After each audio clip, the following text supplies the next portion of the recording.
Hello everyone, this is Asim, your spoken English and IELTS trainer. Friends, this is class number 4 for our spoken English course, where you will be able to practice your speaking English with us on WhatsApp. आप बोल सकेंगे बिल्कुल अंग्रेज़ों की तरह English ये course मुकम्मल करने के बाद। इस कोर्स की 3 वीडियोस ऑलरेडी अपलोड कर दी गई हैं, सो आप वो वीडियोस भी लाजमी देखिएगा और उनकी भी प्रैक्टिस कर लीजिएगा।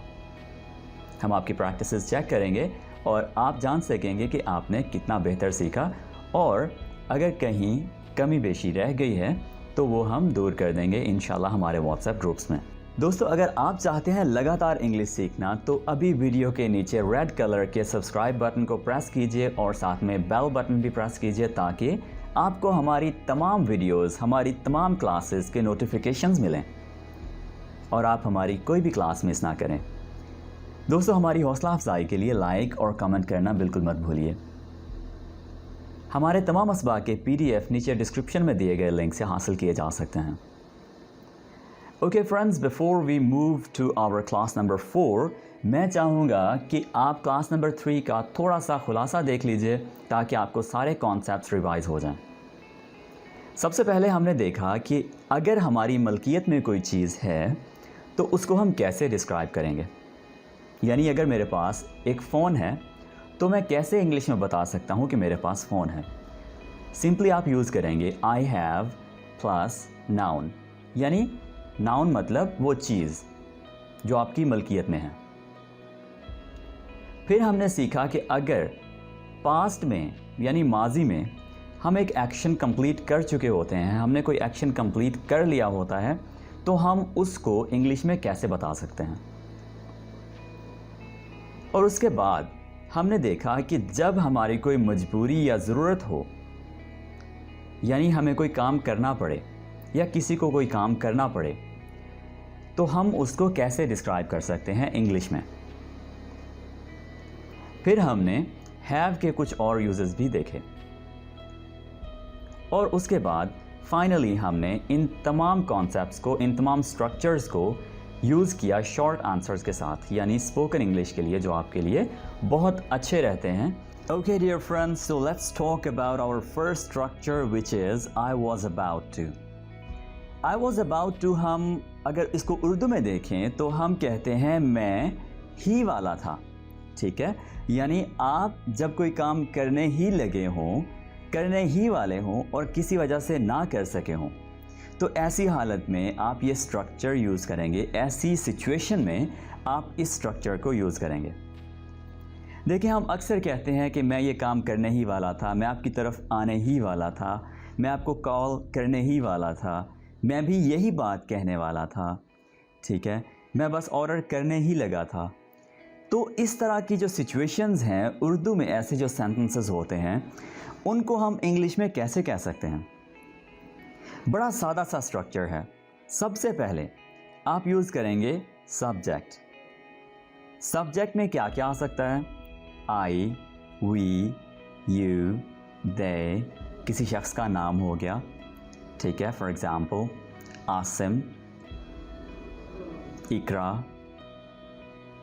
ओके, सो सबसे पहले सब्जेक्ट आ गया, यानी जो बात कहने ही वाला था या जो काम करने ही वाला था, हम उस शख्स का नाम पहले बोलेंगे। या उसकी जगह जो प्रोनाउंस यूज़ होते हैं, प्रोनाउंस मतलब आई, वी, यू, दे, वो, ये जो इस तरह के प्रोनाउंस होते हैं, ठीक है। सो उसके बाद हम यूज़ करेंगे वाज, ओके। फिर हम अबाउट टू। अबाउट टू क्या जाहिर करता है? ही वाला था, ठीक है, ही वाला।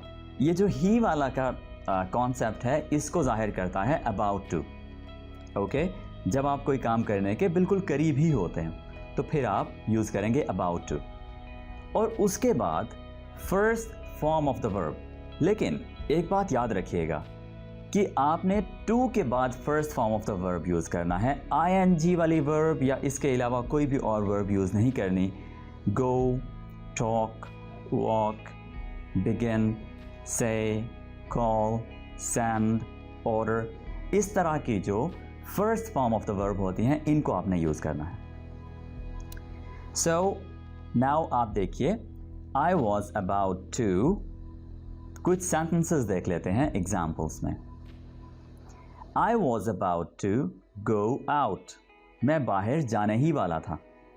आई was about to go to dinner, मैं शाम का खाना खाने के लिए जाने ही वाला था। I was about to go to bed, मैं सोने ही वाला था। I was about to go to work, मैं काम पर जाने ही वाला था। I was about to say the same thing, मैं भी यही बात कहने वाला था। I was about to call you, मैं आपको कॉल करने ही वाला था। I was about to send you an email, मैं आपको एक मेल करने ही वाला था। I was about to order us some drinks, मैं हमारे लिए कुछ ड्रिंक्स ऑर्डर करने ही वाला था। अब आप ये देखें कि आपने इन तमाम सेंटेंसेस में एक ही बात की, ही वाला था, यानी आप कोई काम करने ही वाले थे। ठीक है, ये तो आपने अपने लिए कह दिया। अब आप अगर किसी और के लिए कहना चाहें, जैसे she was about to, she was about to आप कह सकते हैं। Iqra was about to, Asim was about to. आप सिंगुलर यानी एक शख्स के लिए, एक बंदे के लिए आप वॉज का यूज करेंगे, लेकिन जब लोग होंगे ज्यादा तो फिर आप इसको वर्ब में ले जाएंगे। For example, they were about to come to you, they were about to come to you. For example 4 से 5 लोग हैं, फैमिली मेंबर्स हैं, हम उनकी बात कर रहे हैं। They were about to come to you, 5 लोग किसी और की तरफ एज अ गेस्ट जाने ही वाले थे, उससे पहले उनके 3 लोग जो फैमिली मेंबर्स हैं वो आपके घर पर आ गए। ठीक है, तो आप आगे से जैसे वो आपके गेट पर आए तो आप कह सकते हैं, ओह व्हाट अ सरप्राइज, हम भी आपकी तरफ आने ही वाले थे। So we were about to come to you. ठीक है, आप इस तरह से about to and then verb का यूज कर सकते हैं। ओके, अब हम बात करते हैं हमारे नेक्स्ट स्ट्रक्चर की। I didn't mean to and then first form of the verb. I didn't mean to, इसका मतलब होता है मेरा मतलब नहीं था। जब आप एक काम कर दें, एक बात कह दें और फिर उसके बाद आपको अपने ही किए पर शर्मिंदगी हो, आपको अपने ही कहे पर अफसोस हो, तो आप उस बात के लिए जो आप अफसोस करना चाह रहे हैं, आप कहना चाह रहे हैं कि आपका ये मतलब नहीं था, आप हरगिज़ ऐसा नहीं चाहते थे, आप उसके लिए यूज़ कर सकते हैं I didn't mean to. Didn't का मतलब है डिड नॉट, तो आप इसको डिड नॉट भी कह सकते हैं। I did not mean to. हमारे पास कुछ एग्जाम्पल सेंटेंसेस हैं जिनसे ये स्ट्रक्चर मज़ीद क्लियर हो जाएगा और हम इसको डेली लाइफ में किस तरह से यूज़ कर सकते हैं ये भी मज़ीद वाज़ेह हो जाएगा।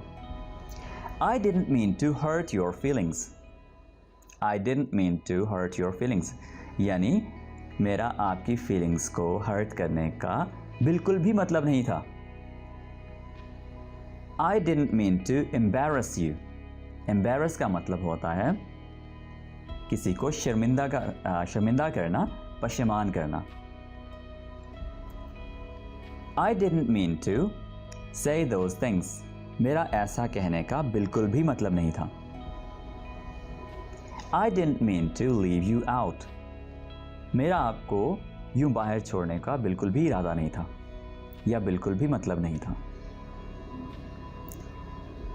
ओके दोस्तों, सो आप इस स्ट्रक्चर को कैसे यूज़ करेंगे? आप किन बातों को एक्सप्रेस करके बताना चाहेंगे कि आपका ये मतलब नहीं था? व्हाट्सएप ग्रुप ज्वाइन कीजिए नीचे डिस्क्रिप्शन में दिए गए लिंक से और प्रैक्टिस कीजिए। हम आपकी प्रैक्टिसेस चेक करेंगे और जहां पर आपको इम्प्रूवमेंट की ज़रूरत होगी आपको इंशाल्लाह ज़रूर बताएंगे। Okay, so I didn't mean to. देखें, इसके अगर हम बात करें मनफी और सवालिया फ़िक्रात की तो ये कम ही यूज़ होते हैं। Did you mean to, did you mean to हम कह सकते हैं, क्या आपका ये मतलब था? Okay, did you mean to. और यहाँ पर हम अगर मनफी की बात करें तो ये ऑलरेडी मनफी है।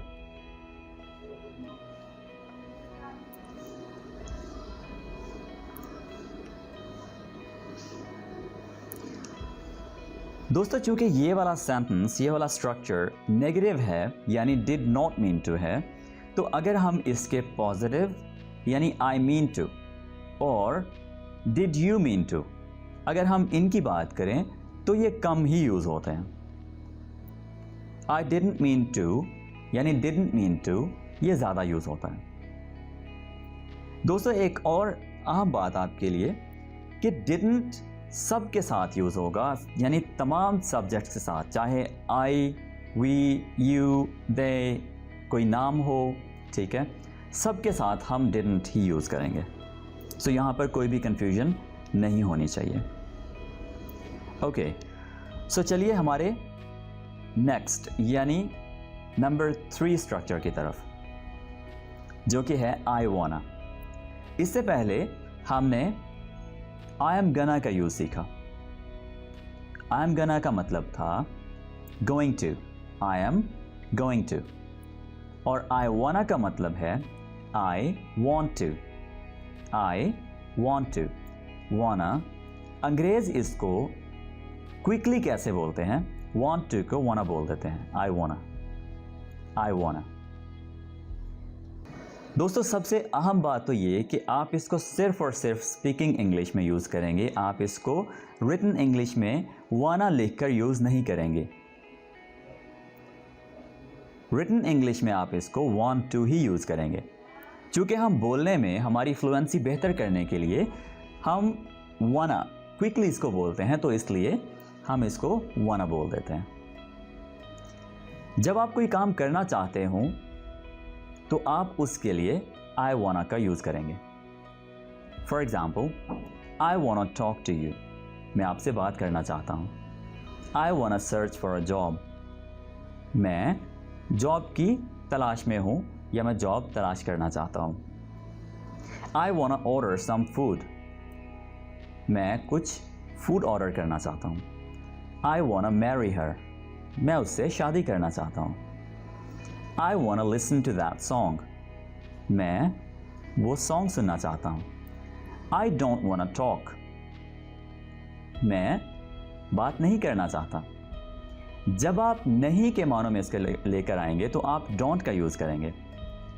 हमारे पास इसके लिए कुछ मज़ीद सेंटेंसेस भी हैं, उनको भी देख लेते हैं। I don't wanna search for a job and I don't wanna marry her। Okay, दोस्तों यहाँ पर एक बहुत ही इंपॉर्टेंट पॉइंट है। आपने अपने लिए तो wanna कह दिया, I wanna, you wanna, they wanna, लेकिन कुछ ऐसे लोग भी होते हैं जिन्हें हम थर्ड पर्सन कहते हैं, जो he, she, it या कोई भी एक सिंगल नाम होता है, रिलेशन होता है जैसे फादर, मदर, सिस्टर, और इसके अलावा कोई प्रोफेशन होता है जैसे डॉक्टर, टीचर, इंजीनियर। ओके, सो इन लोगों के लिए हम क्या यूज़ करेंगे, wants to। देखिए हम एस का इजाफा करते हैं ना, एस ऐड करते हैं। सो शी wants to, हम कहते हैं शी wants to। तो उस wants to के लिए हम इसको थोड़ा सा फास्ट करके, क्विक बोल के इसको wants to बोल देते हैं। She wants to go home, she wants to go home, she wants to go home। Doctor wants to talk to her, doctor wants to talk to her, doctor उससे बात करना चाहते हैं। So this is the use of third person with wants to। Okay दोस्तों, हम बात कर लेते हैं कि इनके सवालिया कैसे बनाएं।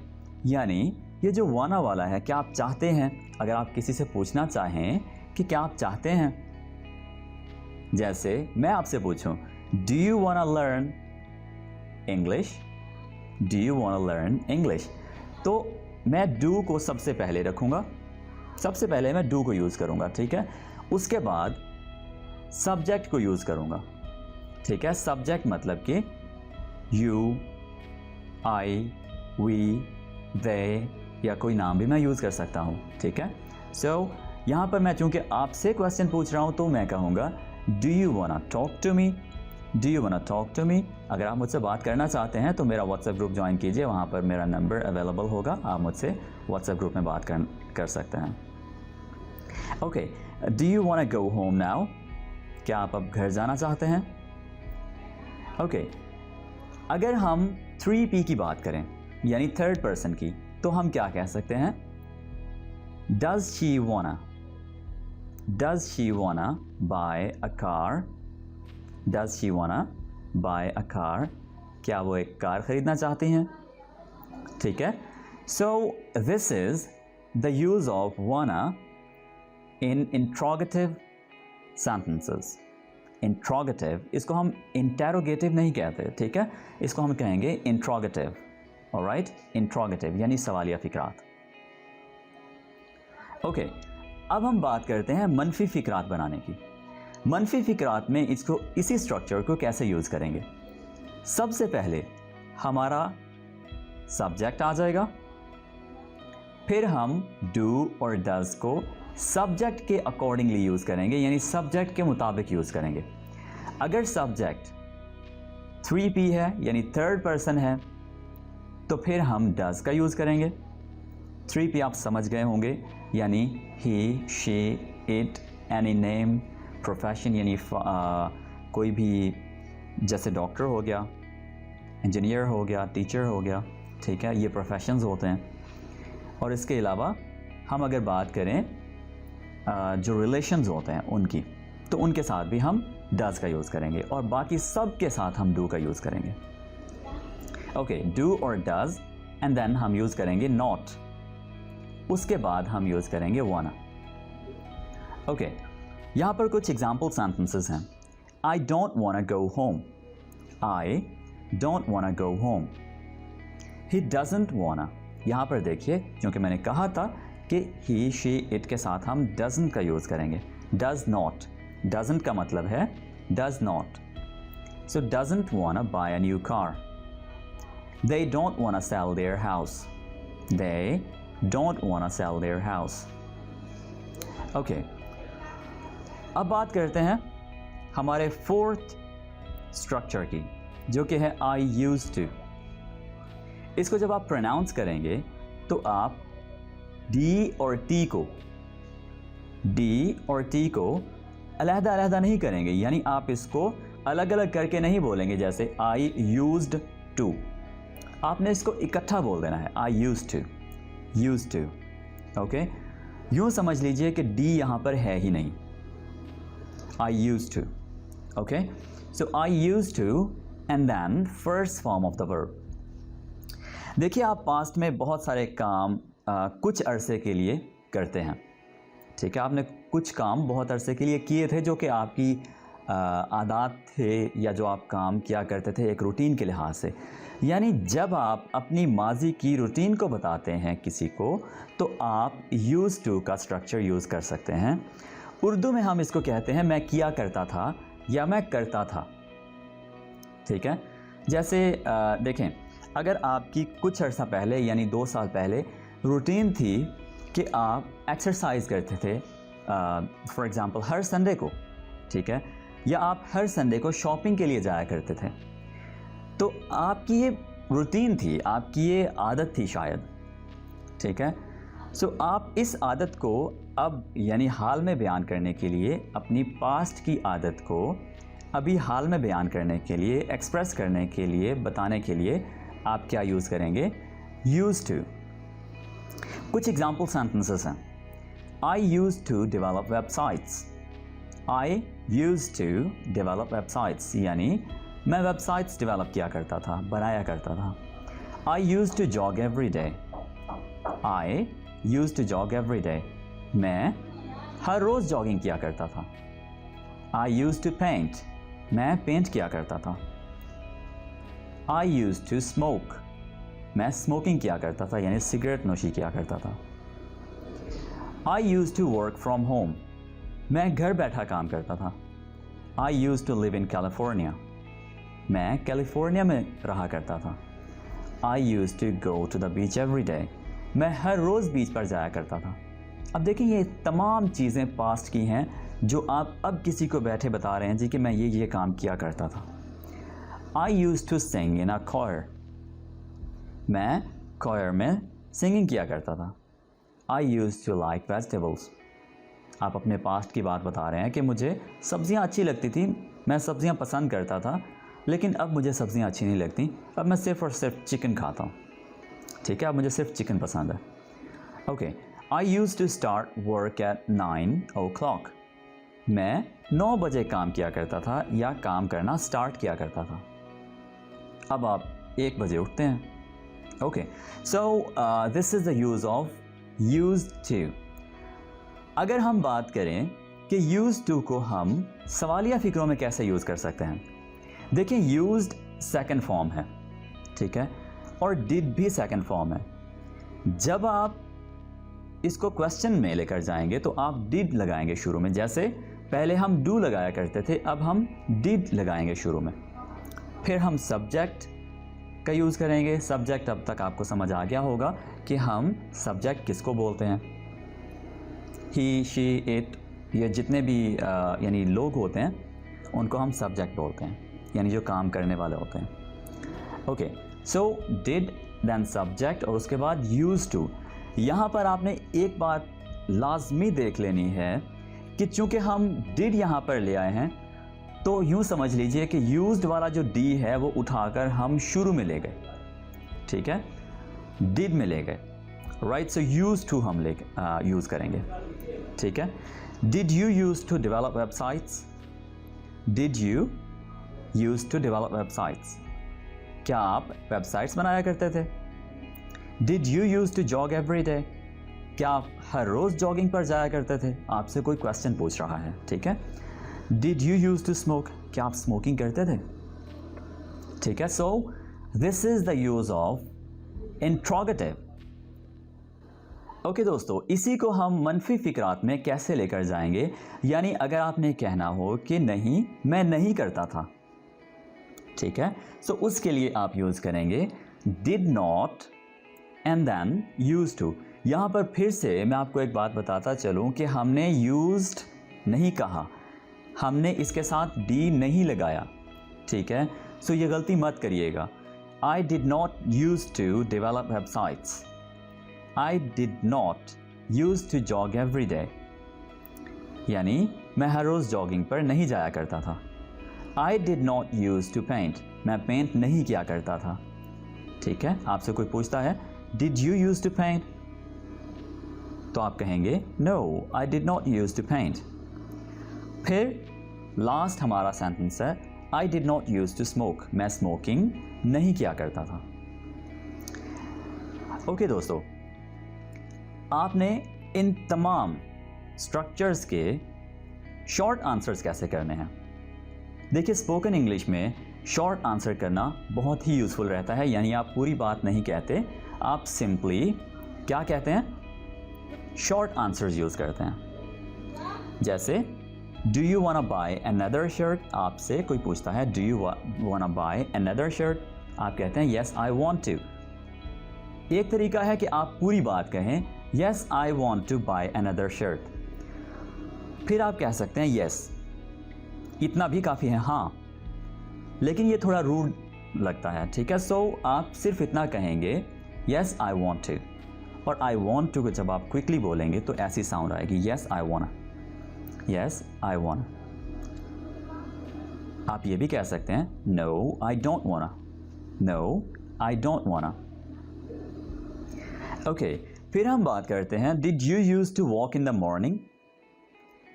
अब इसका शॉर्ट आंसर क्या बनेगा. Yes I use to, yes I use to. No I didn't use to, no I didn't use to. Okay दोस्तों, हमारे आज के शॉर्ट आंसर्स बस इतने ही हैं. ऑलराइट, सो अब आपने क्या करना है, आपने करनी है इन तमाम स्ट्रक्चर्स की प्रैक्टिस. प्रैक्टिस आप कैसे करेंगे. सबसे पहले आप नीचे डिस्क्रिप्शन में दिए गए लिंक से हमारा ग्रुप ज्वाइन कर लेंगे जो कि क्लास नंबर 4 के लिए होगा. देखिए, ग्रुप्स की, व्हाट्सएप ग्रुप्स की एक कंप्लीट लिस्ट दी होगी. ठीक है, आपने उसमें से लिंक नंबर 4 यानी क्लास नंबर 4 का जो लिंक है वो ज्वाइन करना है। ओके, आप क्या करेंगे, हर स्ट्रक्चर को 3 जुमलों में यूज़ करेंगे और उसके बाद प्रैक्टिस कैसे करेंगे टेक्स्ट और वॉइस दोनों में, और साथ में अपना नाम भी मेंशन करेंगे। आपने हमें क्या क्या बताना है, क्या क्या प्रैक्टिस करनी है। सबसे पहले आप हमें बताएंगे कि आप क्या करने ही वाले थे कि आपके सामने क्लास की वीडियो आ गई और आपने वीडियो देखना शुरू कर दी। फिर आप हमें बताएंगे कि अगर आप किसी का दिल दुखा बैठे हैं तो कैसे अफसोस करेंगे। और उसके बाद ज़िंदगी में क्या क्या करना चाहते हैं आप हमें 3 सेंटेंसेस में बताएंगे। अपने माजी की आदत के बारे में कुछ बताइए, आप क्या क्या किया करते थे। 3 सेंटेंसेस यानी टोटल 12 सेंटेंसेस आप हमें बना कर देंगे और हम आपकी प्रैक्टिस चेक करेंगे। साथ में मनफी भी ज़रूर बनाइएगा और जिनके सवालिया पॉसिबल हैं वो भी ज़रूर बनाइएगा। आई होप आपको हमारी ये वीडियो अच्छी लगी होगी। अगर अच्छी वाकई में लगी है तो लाइक ज़रूर कीजिए, कमेंट कीजिए एंड सब्सक्राइब करना बिल्कुल मत भूलिए। Thank you very much for watching. Take care. अल्लाह हाफिज़।